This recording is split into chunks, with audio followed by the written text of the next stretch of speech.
Hi there, welcome back to the channel. Hopefully everybody's having a great Christmas, Hanukkah, holiday season. I know I've been having a great time. I have kids, so we always have fun during this time of year. Try not to get too stressed out, try not to get too focused on consumerism and whatnot, Alright, so what I'm doing right now is going to play back the mix and master on The Lover, which I'm really happy about. Just a little bit I listened to right as I walked in. Just that the recordings are becoming more consistent and predictable. The drums kind of sound the same. There's not a lot of... For a while I would record all this stuff and get in this big mess, with all these different things, trying to fix different things. And when I would come back and revisit the song, there would just be loose ends everywhere. Just, oh God, I don't even know what this is. Is this an alternate take? What is this? And luckily, what happened with this is that it was all, it's all in place. Everything sounds correct. Now, the song itself, that's up to time to judge it, for people to listen to it. I'm hearing it more as like an album track, but I'm trying to make her an album. And what I always think about, I always want to swing for the fences and write these songs that everybody goes, whoa, that's a really cool one, or just like, you can picture it in an alternate universe. I know my music is not radio playable now in this current era, but I could always picture in my own mind, if it would make it, as a single. And so I started thinking about, well, the album format, the whole kind of point of it is the album tracks, the ones that aren't the big singles, kind of help build those singles up, and the singles kind of build those up too. And then over time you might find yourself really loving like the third song on side 2, that is basically like an album track that's there to sort of fill in fill in all the gaps of the puzzle. But you may actually start hearing it as the biggest song. So that's what I really love, that you don't have to have every song be the biggest song on an album, because the idea is that the song it's a reciprocal relationship, and the whole thing works as a thematic, whole. So that when you're listening to it, you may even get tired of the big song. So I don't know if you've ever noticed, there's a big song that's been played so much, a million times, maybe came out in the 70s, 80s, 90s, and it's just been played to death, you've heard it so many times. Well, if it's on a great record and you're listening to the record, suddenly you hear that song will come up, you're maybe sitting there as the record spins or whatever, however you listen to music, and that song comes up, and suddenly it's not annoying to you anymore, and you want to actually hear it because it's following the thematic concept of the album, and the song before it and the song after it. So when you hear it, suddenly you're like, oh man, the song makes sense to me again. Instead of just being a worn out radio hit, it actually has... I'm feeling it as a thematic, part of this record. So that's kind of how I try to see songs. It's not every song is going to have that big hook potential, but it sort of helps. The album tracks help the big songs, and the big songs help the album track to make the whole thing be like one long song, with just different moments.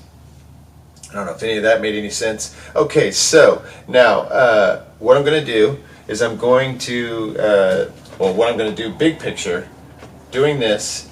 I won't be able to get back in here until at the earliest Sunday night. My daughter's doing Nutcracker and all that kind of thing, which becomes a major, family stress thing. Not stress, but I won't be able to have, I won't be able to leave and do other stuff because we'll be focused on everything that's going on around that. So that leaves me out until Sunday night, maybe Monday. And I was thinking, man, tonight I've got the mic set up. I should just lay down that guitar part, have the energy to do it. But I just feel like I would be, pushing it. Whereas I can spend this time off practicing the guitar part to where it's rote and there's no issue, and then at the same time continue working on the drums so that's the same thing, so that when the guitar part's over, move the mics over, move this out of the way, get the mics over, start doing the drums. The only problem with hurrying too much is that the idea is I'm going to have another song behind this, because I've got to write 3 more minimum. I want to have at least a 9-song album, and I've dumped 4 songs. I've recorded 4 songs for this record that I've let go just because they didn't they weren't very good songs, and they didn't fit in, thematically, of talking about the theme, and their songs sort of sounding like they belong together. Those songs just, I don't know, they just weren't any good. But the good thing about those songs is that I got my recording techniques improved, so that stuff like this, when I hear it back, I'm like, oh man, this is so much better. It's not a big disaster. The drums sound, it's a consistent drum tone. Bass sounds good. Guitars are sounding better than ever. This thing's dialed in. The amp's dialed in. The mic technique is right. Levels are hot. It's just good. So the goal is to finish up, just get these songs ready to go. Get this song recorded. Write another song. So it's like a three-pronged attack at all times. Okay, so let's go into, I've got this thing on as the monitor, this KB3, which is not great, but it gets the job done just so it makes sound for the camera. I'm going to go into the I've already got it into mastering mode. Okay, so let's see, when I hit edit, I've got the high at 4, mid at 6, low at 7, 2 to 5 on the high, mid, low. If you move over to the normalizer, I always have that off. The bass, I've got 5, 5, 3 bass, 5, middle 5, treble 3, level 62 on the 3-band EQ. And I'm in that first, the 0, 0, the first mastering one. I like it the best. But sometimes if you're doing live stuff, that live one is good. Forgot what it's called. Okay, so the patch level's at 24, ZNR is always off for me. Okay, so that's my mastering. On camera, you'll probably see other settings. So just on the mastering effect, once you get in there, they always have, on this first one, they have the low at 10.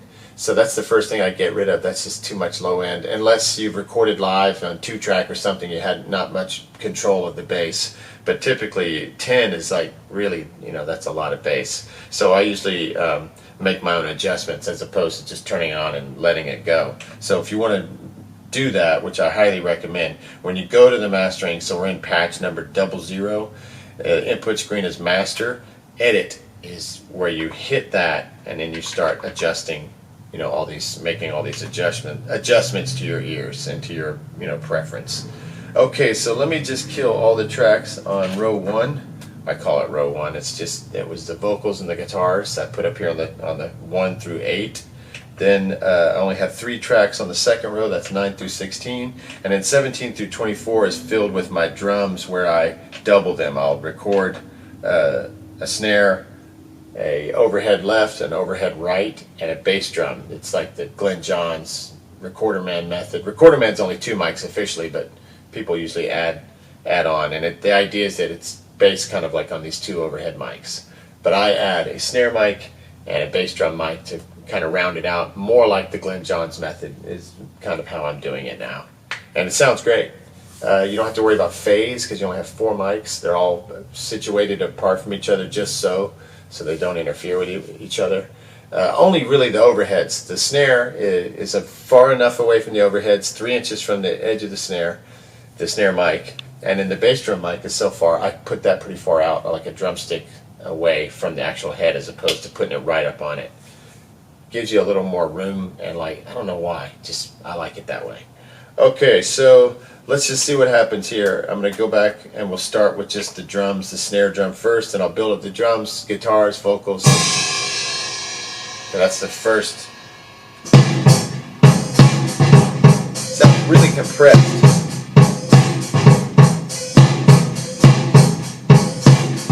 This is the left overhead.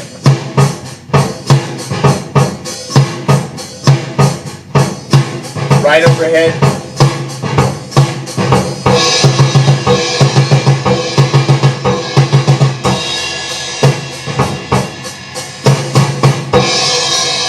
Okay, now bass drum.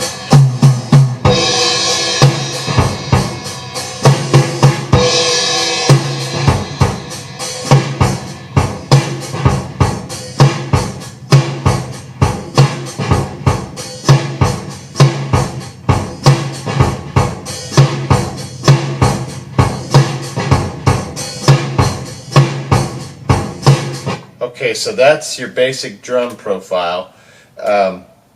The bass drum sounds really good. Now let's see where the guitars are. I'm going to go to track. So in track 1 I have Vox 2, which is just a copied double. Then I have a Vox double where I'm probably singing like a double track on a couple things. A Vox low harmony, a Vox high harmony, and those harmonies are essential. We'll get into that in a minute. Guitar left, guitar right, bass guitar, guitar 2, left and right, so the other guitar. Okay, so it's pretty straightforward. I'm going to go to bass next. Let me go back to track, and I think it was in track 8. Yeah. Okay, so.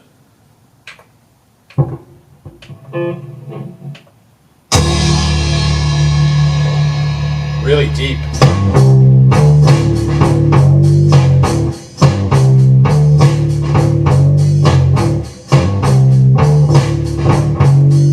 Nice rich tone.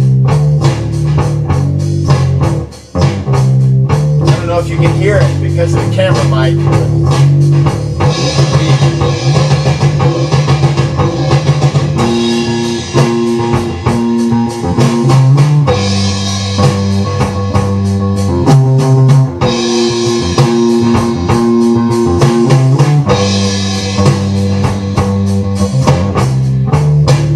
I don't even remember playing this or like what I did. I know I didn't use my fingers. That has to be a pick, so I'm not good enough with the fingers yet. Okay, so on the bass, let me just see what I did, if I did anything with it. Some weird reason it was panned slightly. That wasn't anything I was desiring to do. I'm going to see right now if there's any EQ magic I could perform on it.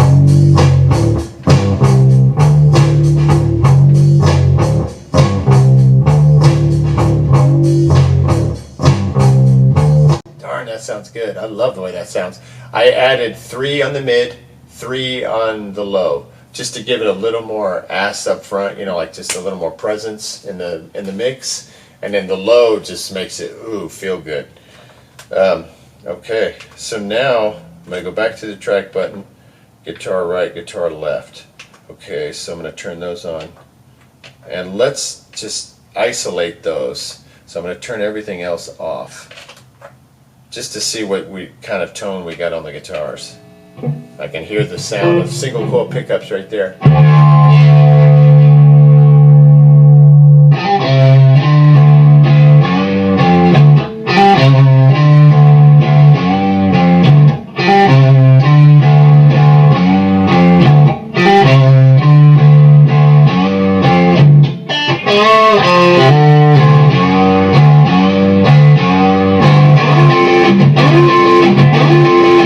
Okay, so we heard that. I'm going to add a little EQ. What I'll do is I'm going to just start with 3, probably not highs. Let's just start with the mid and the low and see if that makes anything sound better. Or like more, whatever, just more.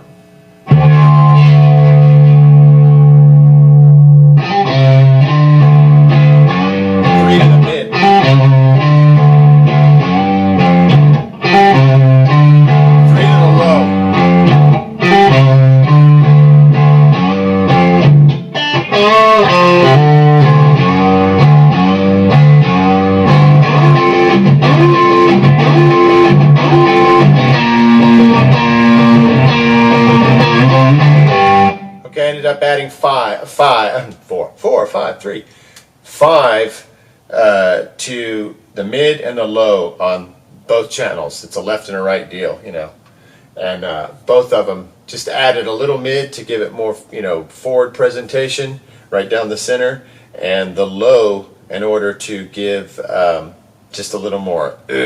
Now I have this panned, which won't show up with the camera or with, I only have, you know, 1 speaker, so the panning is a pointless endeavor, but I do have them panned like 40-40.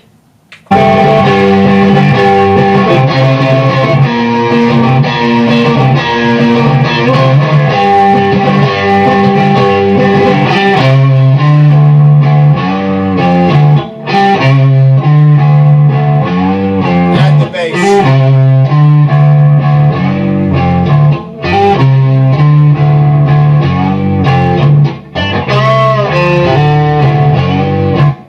There's like a noise.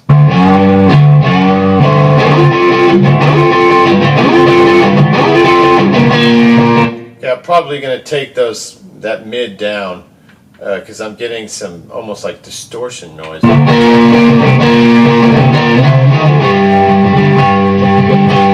Okay, so I took the mids back down to 3 just because it felt like it was pushing it to almost a distortion point.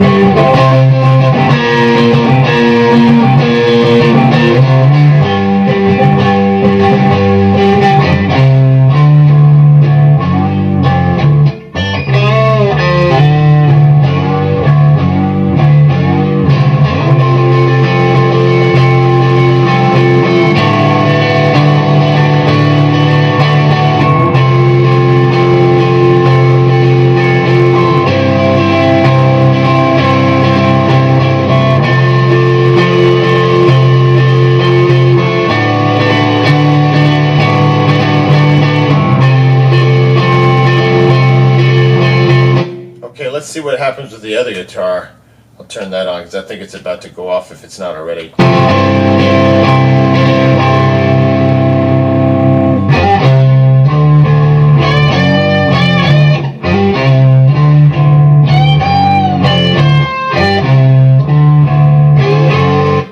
Okay, something is distorting. I think it's the bass. I hope it's the bass. I'm going to take that back to 0. So I'm taking all the EQ off the bass because I think I pushed it into distortion. I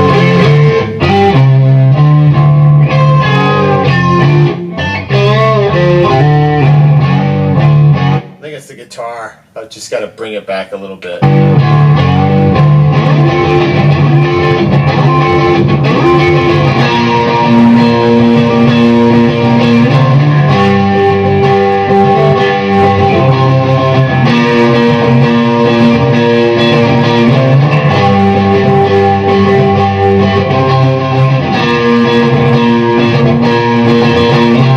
Okay, I just discovered it. The master was a little hot. I kept hearing this like, digital distortion is unusable. It's garbage. It's not like when you're recording on tape and you're pushing the drums and you're kind of smearing that tape a little bit. It works. It'll crunch it a little bit on the top, but it won't make a nasty sound. A digital crackle. No digital crackle in audio and analog. Whereas this, if you go too far, you start hearing this, like on the edge of the notes, this, it's a horrible sound.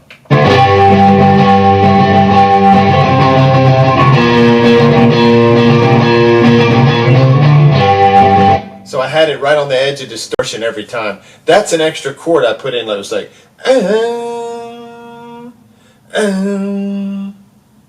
Okay, so now we can see what the guitars are up to. Let's go to the vocals.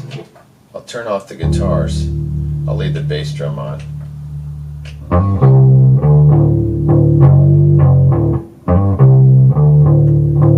This is the main vocal. As day is done, I'll turn off the bass. the evening comes, the melting sun.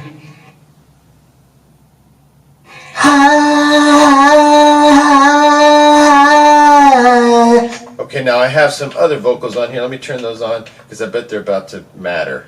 I've got the love, I am the lover. Okay, so that's a good moment. Let me take these off. You'll just hear the backup vocals now. The love, The love. I am the lover. Someone's going, I am the lover. I am the lover. Sorry, my throat's dry right now. I am the lover. I've got the love. I am the lover. I've got the love. I am the lover. That's it. That's the note. Okay, hold on. Let me just isolate those. I've got the love. Let me just do one at a time.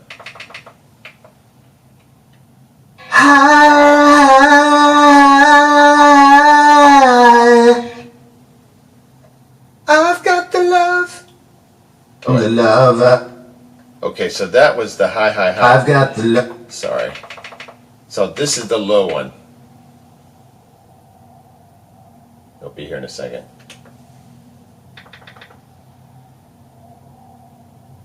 I've got the love. I am the lover. Okay, I just pushed the mid and the I've got the love. mid and lows to 5. I am the lover. No reverb or chorus. Okay. Now let's go back to that same point-ish and do the high one. And I'm going to see if that, I'll actually add, I am the lover. wait, I'll go back. No high added there. I'll just add some lows and maybe the mid again, 5 and 5. Mid 5. I've got the love. I am the lover. Need to get, I've got the love. I am the lover. I needed to turn the headphones down. You can hear too much guitar. Okay, in the playback. Alright, so let's just hear some of these vocals together, like through a verse and a chorus. Or like just, That melting sun.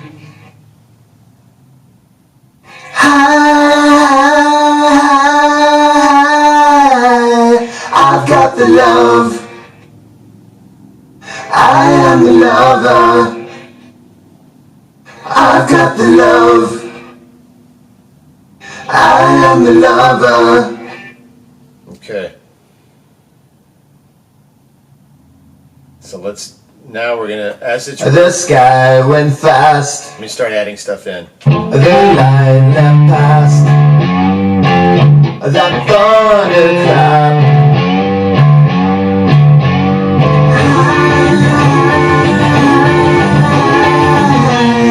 I've got the love. I am the lover. I've got the love. I am the lover.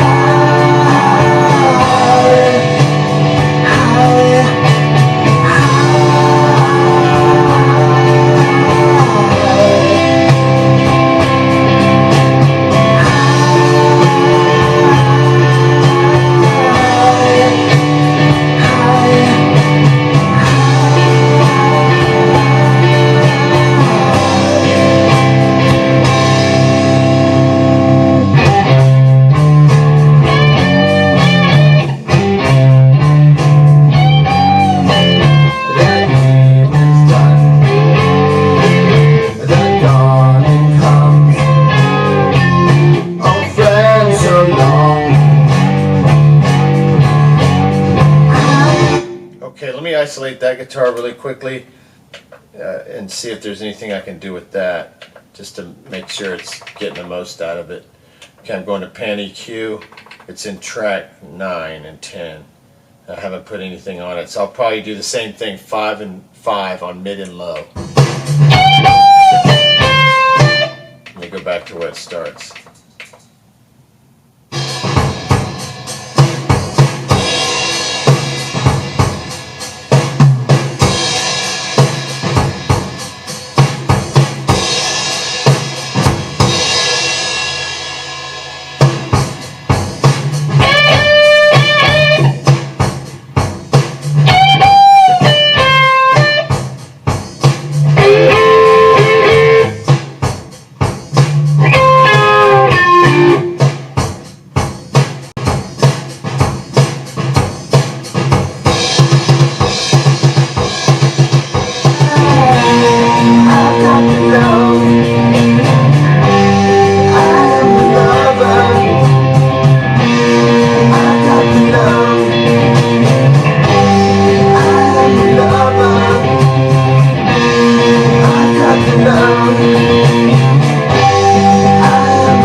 I really ended up liking that part. It was just whole notes, chords.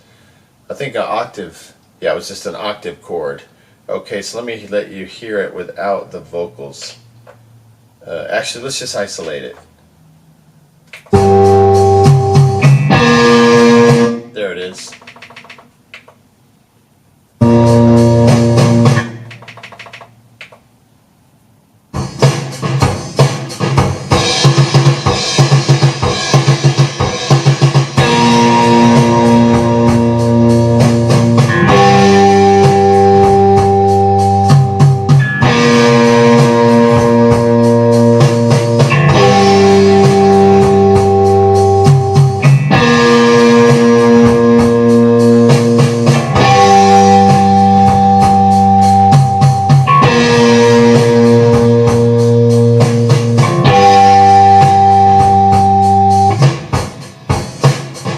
Okay, so that's kind of neat. Sounds sort of ominous. All right, so now I'm going to just run it and I'm going to mix it into position and we'll call it, because I can tell I got to come back to this just to get it right, just to get the levels right. It's hard to do the levels, so quickly, but at least it's roughed in and we know we're done. It'd be a matter of just printing it when I come back. That's what I want to do. I want to get everything ready so that nothing is like sitting there unattended when I get these other songs done, so that I just don't want to get myself into a nightmare of like a bunch of unfinished business, that you have to go back and dig through. I want to be getting each thing done one at a time, so that it's all finished at once, instead of, okay, I've got it all recorded, now I got to go and extrapolate and dig through stuff. It's like cleaning up the garage. It's just a nightmare. Okay, here we go.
Like a definitive end like that.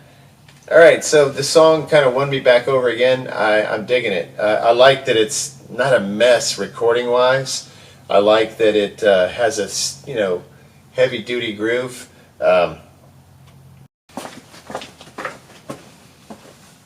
Oh Okay, sorry, the camera cut off probably because it's a long video. Sorry about that.